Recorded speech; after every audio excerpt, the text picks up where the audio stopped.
Hey everybody, welcome back. Today's tip I want to get right into because it's another really great one for you.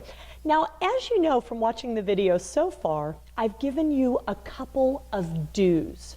What are some of those do's that you need to know about right at diagnosis? This is a common question that I get though. What's the number one don't is what most people want to know. What's one thing that I shouldn't do? And I'm going to give you the number one don't. This is listed on page 65 of Cancer with Joy. And I partially call this the number one don't because I did this. And here's the tip. Don't go to the internet as your primary and initial source of information.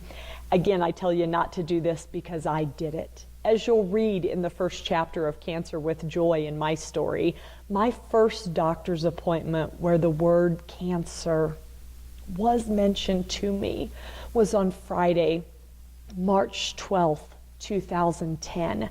My primary care physician referred me to an ENT who I was to see the next Thursday, almost a week between appointments. Well, that Friday night, of course, I was on Google thinking Google was my friend. And here's the problem.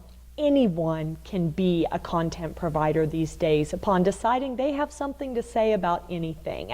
And where did this person go to medical school? What are their credentials? When we Google our symptoms or questions, a lot of misinformation comes up, and that can freak you out unnecessarily. So I've got a great resource to share with you today. A lot of people say, you know, if I just can't stay off the internet, do you have a website I could go to? And I do. If you just can't stay offline, go to cancer.net. And I'm going to show you cancer.net real quick here, but cancer.net is approved information from ASCO, the American Society of Clinical Oncology, a phenomenal resource, and this will be a terrific value for you. On pages 65 through 66 of the book Cancer with Joy, I'm talking about the number one don't, which is don't go to the internet. And I share a story. The reason I say this is a don't is because I did this. I freaked myself out unnecessarily. Well, numbers of people have contacted me and said, I just can't stay offline.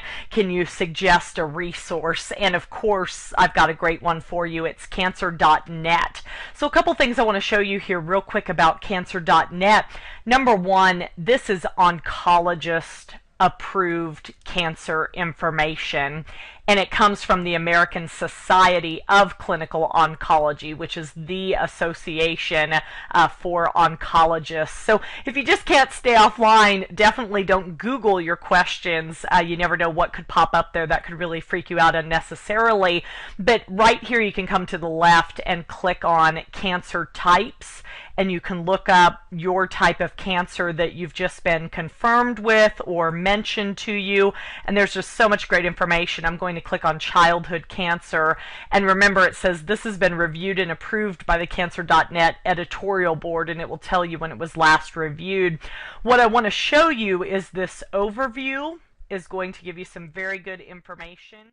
Till the next episode of Cancer with Joy arrives in your inbox, I'm Joy Huber, encouraging you to check out our website for more information, cancerwithjoy.com. You can also spread the joy to others by liking Cancer with Joy on Facebook. And don't forget to follow us at Cancer with Joy on Twitter. I'll be talking to you again in a few days, and I hope you have a joyful week.